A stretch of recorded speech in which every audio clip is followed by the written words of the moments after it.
Welcome back. Now, each year on September the 9th, the National Institute on Alcohol Abuse and Alcoholism observes International Fetal Alcohol Spectrum Disorders Awareness Day.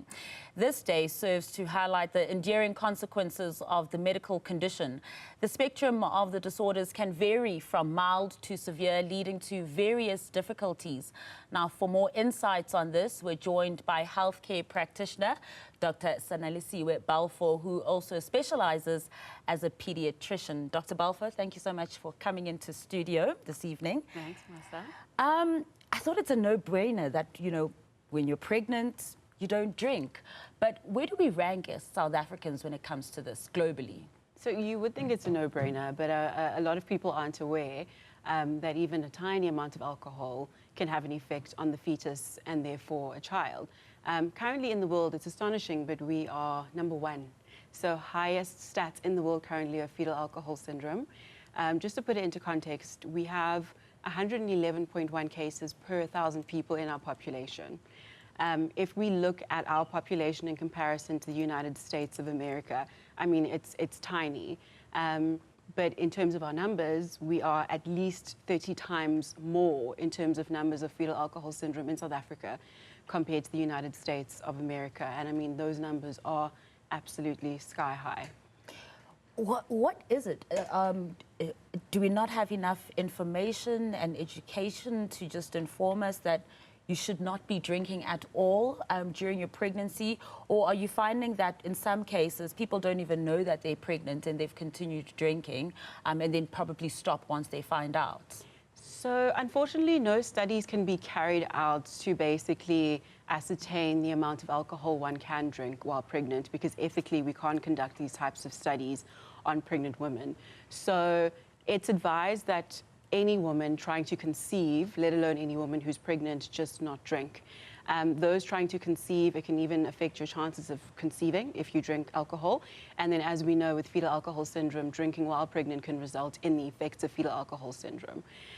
So I wish there was more awareness around it. I think that's why we celebrate, or rather commemorate, this day every single year on the 9th of September, so the 9th of the 9th, and it's usually at 9 a.m., where International Fetal Alcohol Syndrome is basically, we raise awareness on it.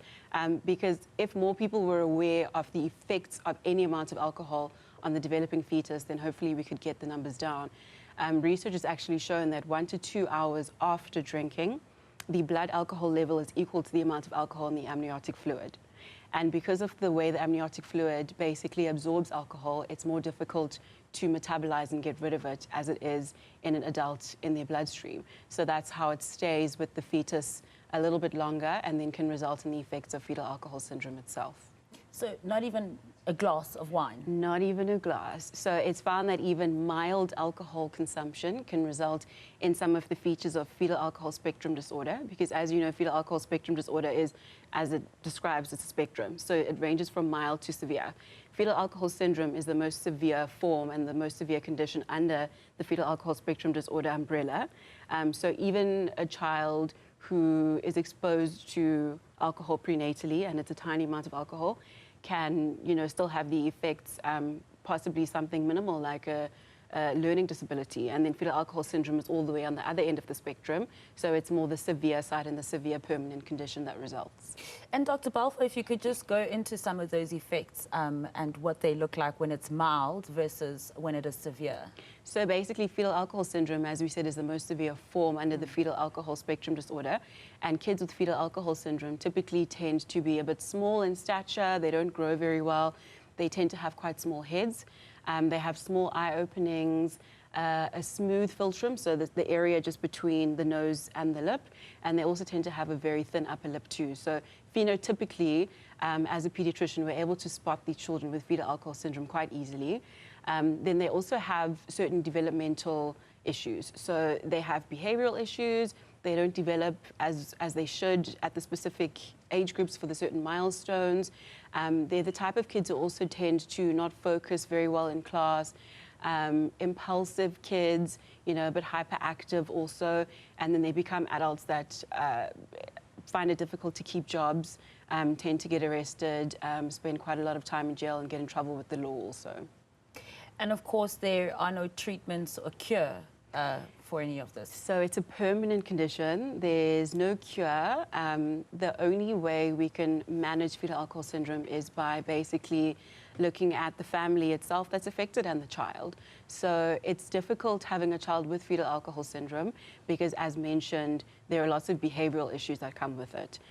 So the type of interventions that we try and put into place when a child's diagnosed is educational therapy, getting them into like a remedial school, a school that's able to keep up with them or keep up with their pace, also behavior therapy, and then support groups for the parents. Because, I mean, I think society puts a lot of blame and judgment on the mothers who drink during pregnancy, and I think most of all they need our support.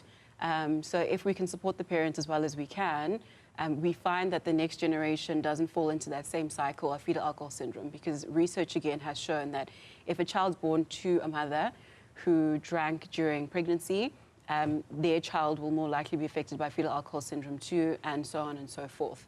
So just support for the family and for the child itself. I mean, our highest numbers of fetal alcohol syndrome in the country are from rural areas, and particularly the Western Cape rural areas. So more the Cape Winelands and people of a lower socioeconomic status who reside there.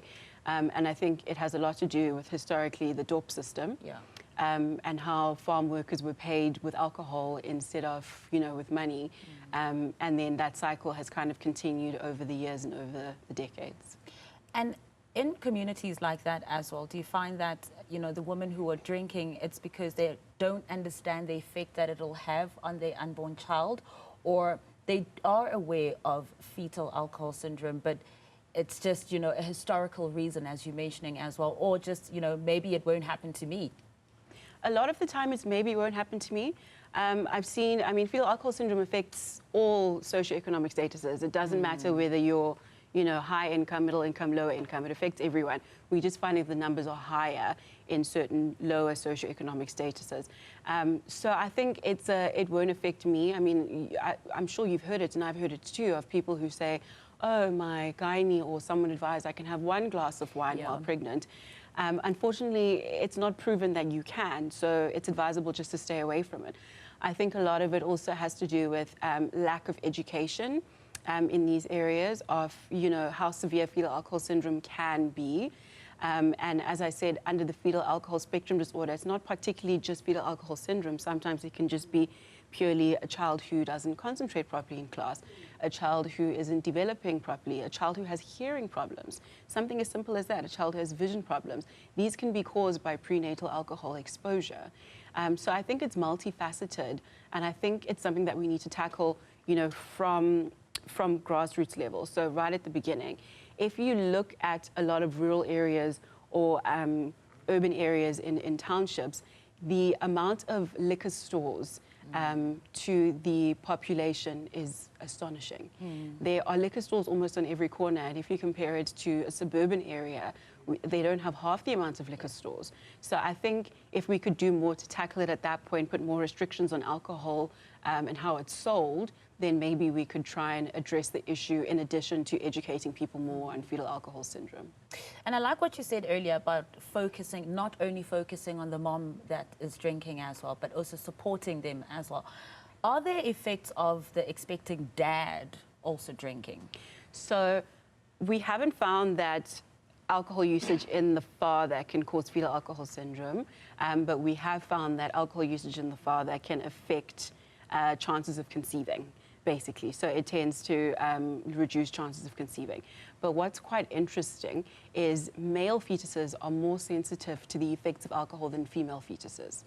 So we find that male fetuses are more likely to pass away or be stillborn. So we don't really see as many numbers of fetal alcohol syndrome in males, even though the numbers are quite similar between males and females. It's just that because the male fetus is more sensitive to the effects of alcohol, we see more females who are diagnosed under the fetal alcohol spectrum disorder umbrella, because they're the ones who basically live and, you know, exhibit certain signs and symptoms, and we're able to diagnose them more. And just before I let you go, Dr. Balfour, what's your advice to expecting moms and dads when it comes to this? Of course, it's don't have it at all. But I mean, let's say you didn't know you were pregnant and then you have been drinking and then you take a pregnancy test, you find out I'm pregnant and you've been drinking. Should you be freaking out or what should you be doing? So firstly, I wouldn't just give advice to expecting moms. I would also speak to the fathers because I think that the fathers need to support the mothers as much as they can.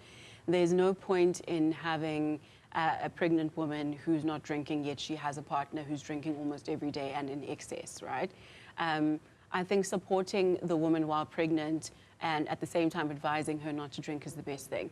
It's difficult for a lot of women finding out that they're pregnant, you know, in the very early days. It typically takes some time. And I know that quite a few times some moms or expectant moms or pregnant women have had a few drinks. I would advise that as soon as they find out to stop. Because as we said, there's no safe amount of alcohol that one can drink in order to prevent fetal alcohol syndrome. But even before that, I would advise anyone who is trying to conceive or fall pregnant to not consume alcohol. That's why I think family planning is quite important, because if you're planning around having a baby, you can plan around not drinking, you know, and to give your child the best chance possible and prevent fetal alcohol syndrome as a whole. It's still so shocking that we are the worst in the world when it comes to this. #1 in the world. Yeah. We're #1 at a lot of things, clearly. Springboks, fetal alcohol syndrome. I mean, the good and the bad. Dr. Balfour, bad. thank you so much for coming into studio and just sharing your insights with us. Thank you so much, Masa.